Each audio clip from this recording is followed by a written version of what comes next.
2008년 5월 미국 콜로라도 18세 남성 조슈아 매덕스는 여동생에게 산책을 한다고 말한 후 집을 나섰다. 평소 그는 야외 활동을 좋아하고 모험심이 강했기에 홀로 이곳저곳을 돌아다니곤 했다. 하지만 그는 이후 집에 돌아오지 않았고 5일 후 가족들은 경찰에 실종 신고를 접수한다. 그의 흔적은 어디에도 찾을 수 없었고 그가 새로운 삶을 위해 가출을 하고 가족과 연락을 끊었을 가능성도 있었기에 조슈아의 실종에 대한 수사는 흐지부지 마무리되었다. 그로부터 7년 후인 2015년 8월, 청 머피는 조슈아의 집에서 1마일 떨어진 곳에 위치한 자신 소유의 오래된 오두막을 철거하고 있었다. 그런데 오두막의 굴뚝을 철거하던 와중 관계자들은 굴뚝 안에서 한 시신을 발견하였고 그 시신은 7년 전 실종된 조슈아로 밝혀졌다. 경찰은 처음엔 모험심이 강했던 조슈아가 오두막을 돌아다니다가 실수로 굴뚝에 빠져 사망했을 것으로 추정했다. 조슈아의 몸에 상처나 외력에 의한 부상이 없고 그의 사망 원인이 저체온증으로 추정되었기 때문. 그런데 오두막의 주인 척 머피는 기이한 증언을 한다. 굴뚝에는 철로 된 가림막이 덮어 씌워 있었고 이에 실수로 사람이 굴뚝에 빠질 일은 없었다는 것. 더욱 놀라웠던 점은 조슈아의 옷이었는데 발견된 조슈아의 시신은 팬티 한 장만을 남긴 채 옷을 모두 벗은 상태였고 벗은 옷은 오두막 안에 잘 개어져 있었다. 게다가 굴뚝과 이어진 오두막 난로는 판자와 못 등으로 막혀 있던 것. 즉 조슈아는 자신의 옷을 벗어 정리하여 오두막 안에 넣은 후 오두막 밖으로 나가 지붕 위로 올라갔고 굴뚝의 가림막을 치운 후 굴뚝 안에 들어가 사망했다는 것인데 도저히 정상적인 사람이 한 행동이라고는 이해할 수 없었다. 이에 혹자는 조슈아가 마약을 흡입하고 이상행동을 했을 가능성을 제기했으나 조슈아의 몸에서 마약의 흔적 또한 발견되지 않았다. 경찰은 2008년 조슈아의 실종 당시 그와 친하게 지냈던 앤드루 뉴먼을 용의자로 추가했다. 앤드루 뉴먼이 자신이 조슈아를 구멍에 밀었다고 말한 것을 들었다는 익명의 제보자가 있었던 것. 그는 2009년 뉴멕시코에서 장애인을 칼로 살해하여 검거되었고 폭행과 절도 등을 포함하여 수년에 걸쳐 여러 주에서 범행을 저질렀다.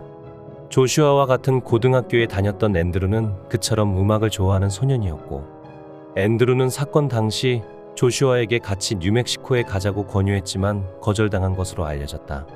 조슈아의 몸에서 칼이나 총에 의한 외상 등은 없었지만 시간이 많이 흐른 탓에 자세한 사망 원인은 밝혀낼 수 없었다.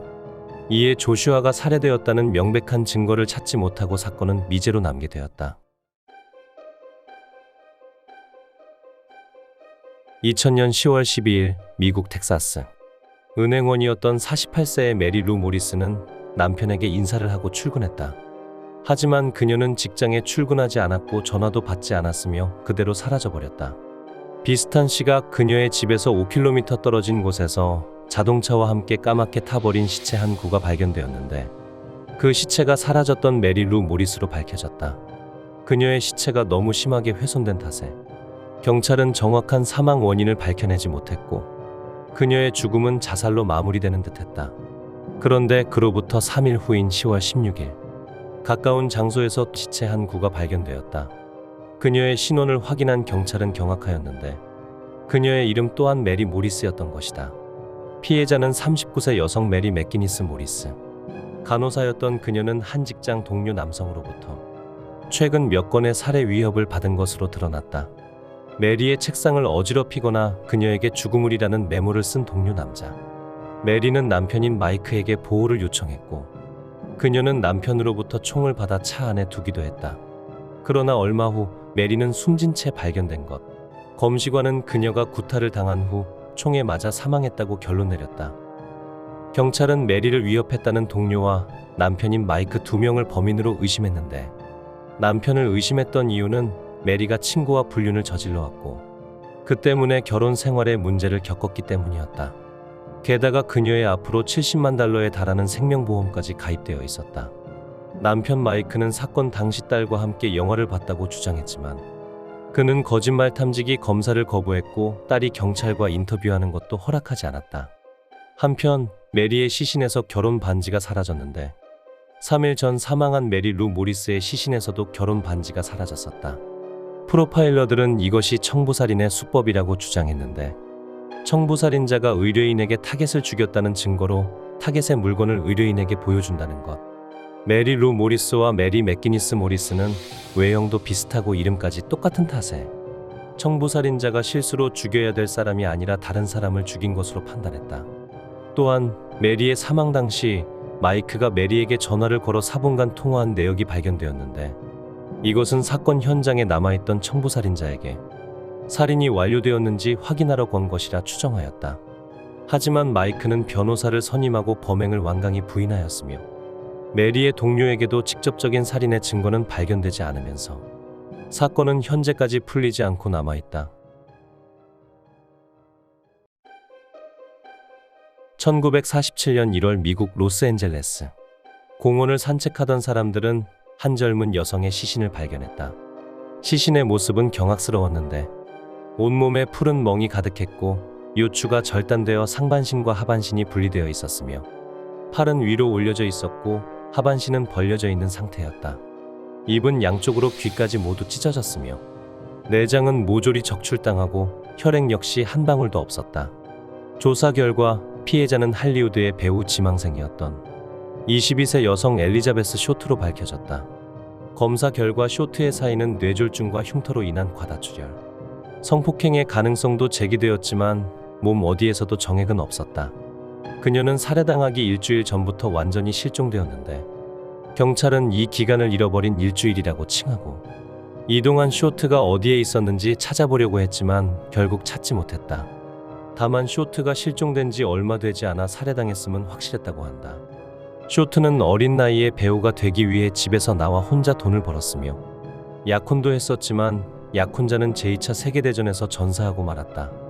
그녀가 평소에 검은 옷을 즐겨 입었다는 것을 참고하여 언론은 그녀에게 블랙 달리아라는 별명을 붙였고 사건은 언론에 대서특필되며 엄청난 관심을 불러일으켰다. 초기에 경찰은 쇼트에게 추파를 날렸다가 거절당한 마크 한센을 유력한 용의자로 보았다. 마크는 피해자와 생전 마지막 통화를 했던 사람이었고 외과 전공을 했었기에 사람의 몸과 시신을 다룰 줄 아는 사람이었다. 하지만 증거는 부족했고 그는 풀려난다. 혹자는 나이트클럽을 운영하며 비밀 파티를 열곤 했던 마크가 LA의 경찰들과 밀접한 관계를 맺고 있고 이 덕분에 별다른 조사 없이 용의 선상에서 벗어났다고 주장한다. 이후 몇 년 동안 수많은 용의자들을 수사했고 무려 500명 이상이 자기가 쇼트를 죽였다고 자수했는데 누구도 범인으로 지목되지 않고 풀려났다. 블랙 달리아 사건은 미국에서 가장 유명한 미제 사건 중 하나로 남아있으며 평범한 여성이 왜 그렇게까지 잔혹하게 살해당했는지는 76년이 지난 지금까지 풀리지 않는 미스테리로 남아있다. 2010년 6월 4일 미국 오레곤 포트랜드주에 살고 있는 7세 소년 카이런 호먼은 그의 양어머니 테리 호먼과 함께 학교에 등교했다. 카이런은 아버지 케인과 어머니 데질의 사이에서 태어났으나 부부는 성격 차이 때문에 카이런을 임신한 지 8개월 만에 이혼하고 카이런은 아버지인 케인이 키우고 있었다. 2007년 카이런이 4세가 되던 해 케인은 6년을 만나던 여자친구 테리와 재혼했고 테리는 2008년 케인과의 관계에서 딸 키아라를 낳았다. 사건 당일은 학교에서 과학 발표회가 있던 날로 테리는 카이런이 발표한 과제물과 함께 그의 사진을 찍은 후 오전 8시 45분경 학교를 떠났다. 이후 몇 가지 일을 보고 테리는 집에 돌아와 오후 1시경 아침에 과학 발표회에서 찍은 카이런의 사진을 페이스북에 올린다. 그리고 3시 30분 스쿨버스가 왔지만 카이런은 버스에 없었으며 학교에서는 카이런이 결석했다는 소식을 듣는다. 가족들은 곧장 실종 신고를 했고 이후 수백 명의 인원이 투입되어 카이런을 찾았지만 그 흔적조차 발견하지 못했다.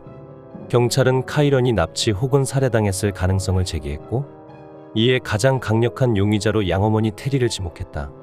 테리는 사건 당일 과학 발표회를 마친 후 카이런을 교실로 보냈다고 증언했으나 목격자들에 따르면 과학 발표회 후 카이런과 테리가 함께 학교를 떠났다는 것. 게다가 학교 선생님들은 카이런이 당일 병원 예약이 있었다고 들었기에 아이가 학교에 오지 않은 것을 이상하게 여기지 않았다고 한다.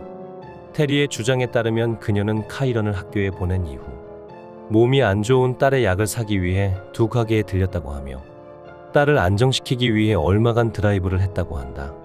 그녀의 휴대폰 기록에 따르면 당시 그녀는 30번 도로 위에 있던 것으로 추정되는데 그 길은 주변에 아무것도 없는 외딴 곳에 위치한 도로였다. 한편 경찰 조사에 따르면 카이런이 실종되기 몇 달 전 테리는 남편이자 카이런의 아버지인 케인을 살해하기 위해 정원사를 고용하여 살인을 청부했던 것으로 밝혀졌다. 구체적인 증거를 확보하는 데 실패해 테리는 체포되지 않았지만 케인은 테리와 이혼했고 그녀는 접근 금지 명령을 받았다. 카이런의 친어머니인 데지레는 테리가 카이런을 살해 후 유기했다며 강력히 의심했지만 진실을 밝히는 데 실패했고 테리는 아직도 범행을 강력히 부인하고 있다. 테리가 카이런을 데리고 학교를 나섰는지, 테리가 주변에 아무것도 없는 30번 국도와 그 주위에서 무슨 일을 했는지, 또 테리가 카이런을 죽였다면 왜 그랬는지는 아직도 풀리지 않는 미스테리로 남아있다.